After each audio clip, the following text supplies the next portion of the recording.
आदमी था किसी गांव में, उसके पास एक बड़ा नायाब घोड़ा था, बहुत नायाब, मतलब हवा से ज्यादा स्पीड थी घोड़े की। तो उस देश के राजा ने उस आदमी को बुलाया, कहा तुम अपना घोड़ा मुझे दे दो, तुमको मैं मुंह मांगी कीमत दूंगा। इस दुनिया में, खासकर इस देश में 95% लोग उस चीज के बारे में सोचते हैं जो उनके हाथ में है ही नहीं। क्या? फल। और जब लड़की यह सुनिश्चित नहीं कर पाई कि विवाह किससे किया जाए, तो एक दिन लड़की ने आत्महत्या कर लिया। अब जब लड़की ने आत्महत्या कर लिया, तीनों बड़े निराश हुए, गए उसका दाह संस्कार किया। तो एक शिष्य तो तुरंत सन्यासी बन गया, वहीं धूनी लगा ली उसने उसकी कब्र के पास कि बस। तो चीन में एक आदमी था किसी गांव में, उसके पास एक बड़ा नायाब घोड़ा था, बहुत नायाब, मतलब हवा से ज्यादा स्पीड थी घोड़े की। तो उस देश के राजा ने उस आदमी को बुलाया, कहा तुम अपना घोड़ा मुझे दे दो, तुमको मैं मुंह मांगी कीमत दूंगा। उस आदमी ने कहा कि सरकार घोड़ा तो ना बेचेंगे। अरे लोगों ने समझाया कि पागल हो, तुम क्या करोगे घोड़े का, और इतना पैसा राजा तुमको दे रहा, बेच दो। अरे उसने कहा यार तुम लोग क्यों मेरे पीछे पड़े हो, जाओ अपना काम करो, हम नहीं फायदा ले रहे ना, जाओ। एक दिन क्या हुआ, घोड़ा भाग गया। अब जब घोड़ा भाग गया तो गांव के लोग आए, हंसने लगे, कहीं देखा हम तुमसे पहले ही कहते थे, तुम समझे नहीं रहते हमारी बात को। अरे उसने कहा बड़े भाई, घटना सिर्फ इतनी है कि घोड़ा भाग गया है, बस, इसमें ज्यादा चिंता करने की बात नहीं है। वो चला गया तो चला गया, मैं क्या करूं। अजीब पागल हो, तुम्हारा नुकसान हो गया। बोले कोई नुकसान नहीं हुआ। 10-15 दिन बीता, एक दिन घोड़ा वापस आ गया और अपने साथ 20 घोड़े और लाया अपनी तरह के। गांव वाले फिर आए, कहीं बेटा तुम बहुत चालाक आदमी हो, तुमको पता था कि कुछ कांड करने गया है ये, बड़ा बढ़िया यार, तुम तो बड़े फायदे में हो यार, पहले तो अकेले था अब तो 20 ले आया। उन्होंने कहा यार तुम लोग राय देने क्यों चले आते हो यार बार बार। अरे घोड़ा चला गया था, अब आ गया, अपने साथ 20 घोड़ा और ले आया, घटना बस इतनी है, इसमें बहुत ज्यादा खुशी होने की कोई बात नहीं है। पड़ोसी राज्य ने उस राज्य पर हमला कर दिया। अब वो जो 9 घोड़े आए थे, उसमें से एक घोड़े को इस किसान का बेटा ट्रेन कर रहा था, घोड़े से गिरा, उसका दोनों पैर टूट गया। गांव वाले फिर आए कि बड़ा बुरा हुआ यार, बताओ तुम्हारे लड़के का दोनों पैर ही टूट गया। बोले यार तुम लोग शांत नहीं रह सकते हो, अपना निर्णय अपने पास नहीं रख सकते हो। ठीक है यार, पैर टूट गया, देखेंगे भगवान कुछ करना चाहता होगा, अच्छी बात है, जाने दो। उसी वक्त पड़ोसी राज्य ने इस राज्य पर हमला कर दिया। गांव के जितने भी जवान लड़के थे सब सेना में बुला लिए गए, सिर्फ किसान का बेटा बचा, क्योंकि उसके पैर टूटे हुए थे। इस दुनिया में, खासकर इस देश में 95% लोग उस चीज के बारे में सोचते हैं जो उनके हाथ में है ही नहीं। क्या? फल।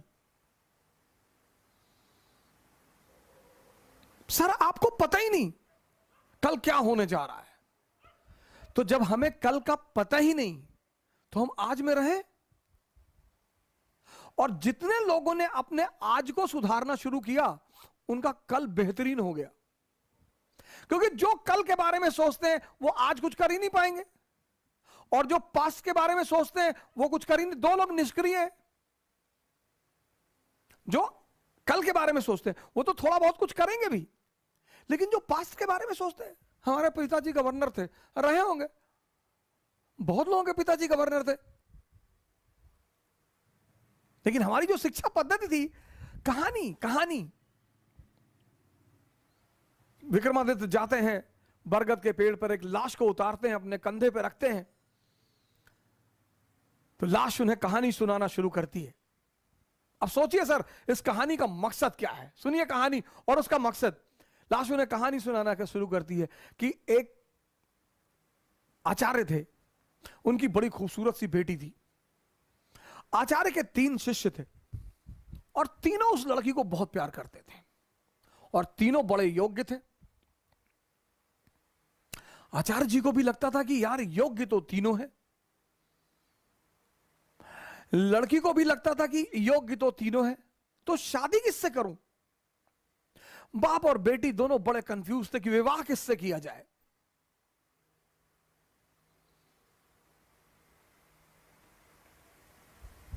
और जब लड़की यह सुनिश्चित नहीं कर पाई कि विवाह किससे किया जाए, तो एक दिन लड़की ने आत्महत्या कर लिया। अब जब लड़की ने आत्महत्या कर लिया, तीनों बड़े निराश हुए, गए, उसका दाह संस्कार किया। तो एक शिष्य तो तुरंत सन्यासी बन गया, वहीं धूनी लगा ली उसने उसकी कब्र के पास कि बस अब जीवन में कुछ करना ही नहीं, जिसको मैं प्रेम करता था वो बचा ही नहीं, तो अब जीवन में कोई सार नहीं, अब सिर्फ तपस्या करनी है और तपस्या करके ही जीवन को त्याग देना है। दूसरा फकीर बन गया, घूमने लगा देश विदेश में। उसे पता था कि हिंदुस्तान में कुछ संत हैं जो फिर से जीवित करने का मंत्र जानते हैं। लगा वो उन संतों को खोजने जो फिर से जीवित करने का मंत्र जानते थे। तीसरा जो उसमें था, वो डेली जाता था, उस मृत शरीर पे मसाला लेप लगाता था, साफ करता था, फिर उसे वहीं रख देता था। अब ये सिलसिला कुछ वर्षों तक चला, 2-4 वर्षों तक चला। तो वो जो घूम रहा था चारों तरफ, फकीर बन गया था, मंत्र की तलाश कर रहा था, पुनर्जीवन देने के मंत्र का जो तलाश कर रहा था, उसे एक दिन कुछ महात्मा लोग मिल गए, वो उस मंत्र को जानते थे। उसने उनकी सेवा की, उन्होंने उसे वो मंत्र सिखा दिया। जैसे ही उसने मंत्र सीखा, वो भगा वापस गांव की तरफ।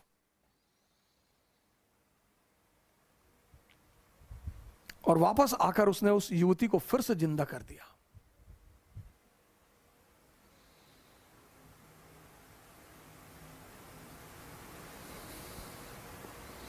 जब उसने फिर से जिंदा कर दिया, तीनों दावेदार फिर खड़े हो गए, और अब तो युवती और सुंदर हो गई। तब उस वेताल ने विक्रम से पूछा कि विक्रम बता कि अब लड़की को किससे विवाह करना चाहिए। अगर तेरे मन में उत्तर आ रहा है और तू जवाब नहीं देगा तो तेरे सर के टुकड़े टुकड़े हो जाएंगे, और अगर तूने जवाब दिया तो मैं तुझे छोड़कर चला जाऊंगा।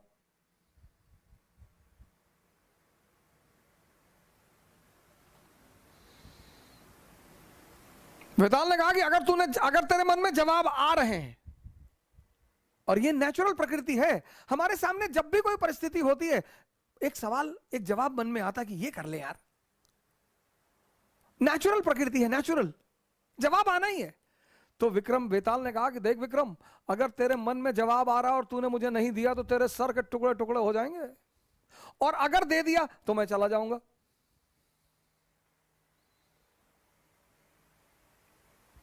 योग्य आदमी, भाई योग्य हो अयोग्य हो, मन में परिस्थिति में अगर परिस्थिति बन रही है तो जवाब आएगा। तो विक्रमादित्य ने जवाब देना शुरू किया। कहा जो मंत्र सीख कर आया और जिसने पुनः जीवन दिया वो पिता तुल्य है।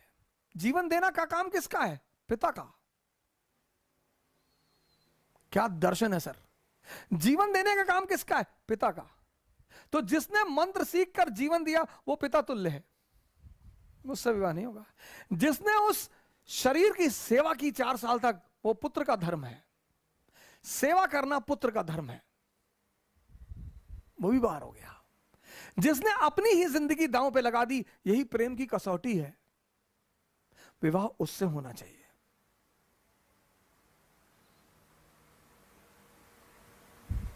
यह था शिक्षा देने का तरीका। और जैसे ही विक्रमादित्य ने जवाब दिया, वेताल उड़ चला कि तूने बोल दिया विक्रम। यानी अब सुनिए, इस कहानी का दूसरा उद्देश्य क्या है? मौन। परम की जो प्राप्ति होगी वो मौन में होगी, साइलेंस में होगी, इसीलिए हिंदुस्तान में एक वर्ड है मुनि। मुनि मतलब जो मौन हो गया हो। परम की जो प्राप्ति होगी, परम की 25 बार विक्रम जाता है, 25 बार वेताल उससे सवाल करता है, 25 बार वो जवाब देता है और वेताल हमेशा निकल जाता है। और जब अंतिम बार विक्रम चुप हो जाता है,